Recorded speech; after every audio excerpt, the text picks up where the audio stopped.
Hello everyone, it is me Vegeta T23 and welcome back to my new What If. Today we're starting a pretty interesting what if, which is what if Vegeta was born with Destroyer Ki.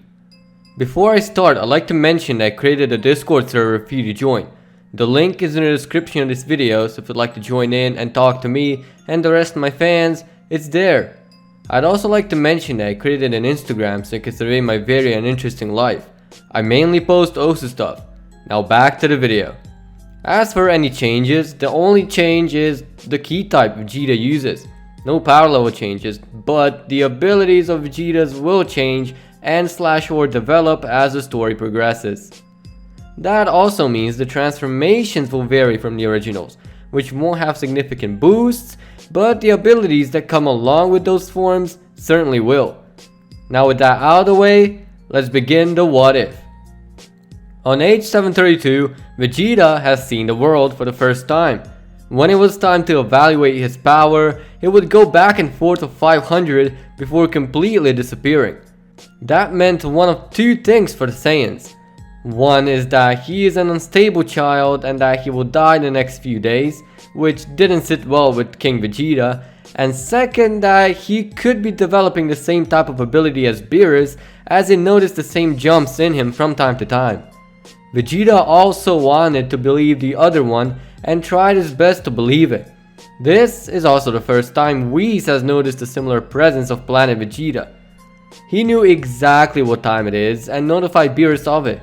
Beerus said that he never liked the Saiyans and that he wanted to destroy them all, but since a new baby was born with certain abilities, he let it all be. Broly, on the other hand, is sent away just like in canon, with Paragus setting revenge on the Saiyan King and Prince. Years later, Frieza is pissed because of King Vegeta talking about a future Super Saiyan. He was told the tale from numerous Saiyans and is beginning to fear the prophecy. Frieza knew he must get rid of the little kid as fast as possible as to prevent the Super Saiyan legend of potentially coming true. During all of this, Kakarot was born, and after a few days of him being in a pod, Bardock and Gine sent him away in a pod too, because Bardock feels that Frieza will do something with the collection he did out of his anxiety of a Super Saiyan. Frieza, seeing that Vegeta is actually loyal towards him, wants to use him for his own things, promising Vegeta everything for loyalty. Vegeta, being dense, doesn't really want to cooperate. Frieza then negotiates that he'll protect him from anything that happens to his race, whatever that might be, yet still, Frieza declines anyway. Meanwhile on Beerus' world, Beerus must watch over the boy to see how he progresses. He knows his race is destined to be destroyed one way or the other, just like his, and waits on to see when will it happen. Frieza's anxiety grows every day, and so he tries to get every Saiyan home, even Vegeta, in order to destroy him as well, for good. Vegeta is there, waiting on. All of a sudden, he sees a massive blast up in the sky, ready to take off onto the planet at any second. As the death ball descends, Vegeta and Bardock fly up, knowing they'll die in vain. Bardock shoots up a blast more powerful than himself, well, basically killing himself trying to protect his family, and Vegeta does the same. However, it's the blast Vegeta fired that does something, because the second Vegeta's Guy Gun made contact, the blast disappeared in a fine purple mist. Bardock's wave continues on towards Frieza and makes contact with Frieza, wearing the tyrant off immediately. Frieza prepares another death ball, but Vegeta quickly destroys this one as well. Frieza sees that Vegeta is countering all of his moves with nothing but his puny blasts and is getting even more anxious, thinking that Vegeta is that Super Saiyan. So Frieza destroys it pretty fast. So Frieza fires a massive continuous wave at Vegeta, to which Vegeta counters, and although Vegeta's blast destroys it pretty fast, Frieza puts more and more power into his. Bardock fires his own blast after getting back to reality from his power drain and helps Vegeta as much as he can. Bardock's hair spikes up as he gets more and more angry, and Vegeta is pushing as hard as he can. Bardock's efforts actually paid off as the two Saiyans push Frieza back. Vegeta's and Bardock's blasts hit Frieza as he's slowly decomposing into nothing but that same purple mist. Whis notices the insane change of ki in Vegeta and points it out. saying the conspiracies have indeed been true and how he is the one to be the next destroyer. Beerus says his race will have to get destroyed, either by Vegeta himself or some other outside force. As days go by, Bardock and Vegeta are considered heroes and are given a top-notch spot on the planet. But as King Cold is notified of Frieza's disappearance into thin air by Vegeta's actions, he is forced to act out, as his ways towards planet Vegeta is inevitable. As he touches upon the planet, he scans for Vegeta. Once he found him, he shot a beam at him, which Vegeta was barely able to dodge.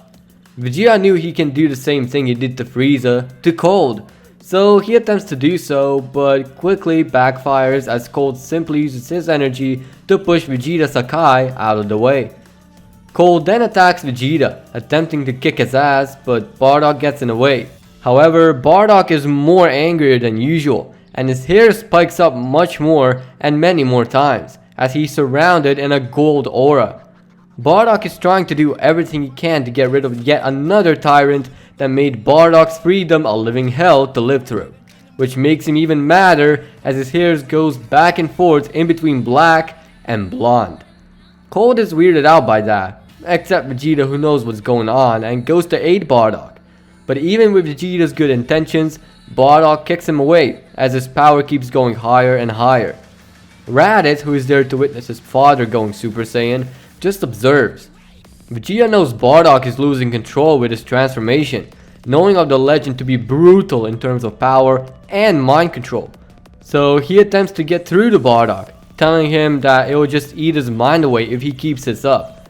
Bardock stops the offensive and yells at Vegeta that even though his intent was to help him, he has some personal reasons to attacking all of his own, going into the backstory of him being humiliated and stuff by the Cold Force, which makes him angrier and angrier, and also makes him fully transform into a Super Saiyan.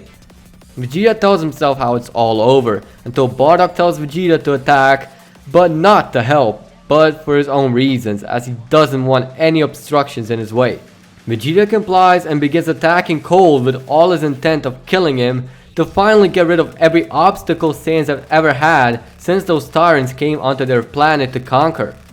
Cold wasn't even getting started with the two Saiyans though, but he started backfiring, seeing that they actually legit when it comes to their will to destroy him too. Bardock keeps on getting random power surges whenever he sees his son Kakarot, his wife Gine, and Raditz, and that pushes him to go further with each punch. Vegeta is trying to land Destruction's Blast to somehow get rid of Cold, but Cold is smart and dodges them, which in his eyes means that Vegeta is destroying his own planet for him.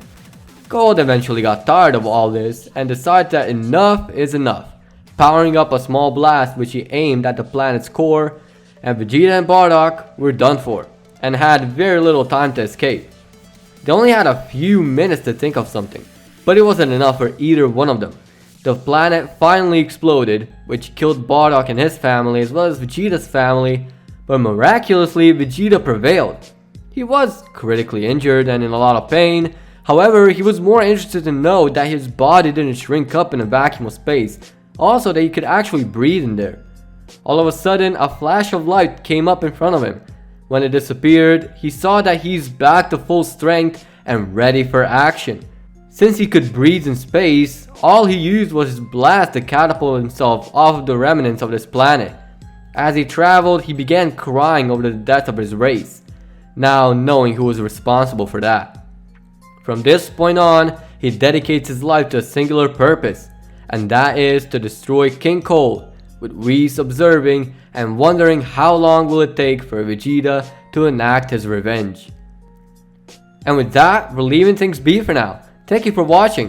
If you think Victor is bait, then click dislike, but if you liked the video, hit that like button. If you'd like me to cover your idea in the near future, comment down below. And as always, peace out.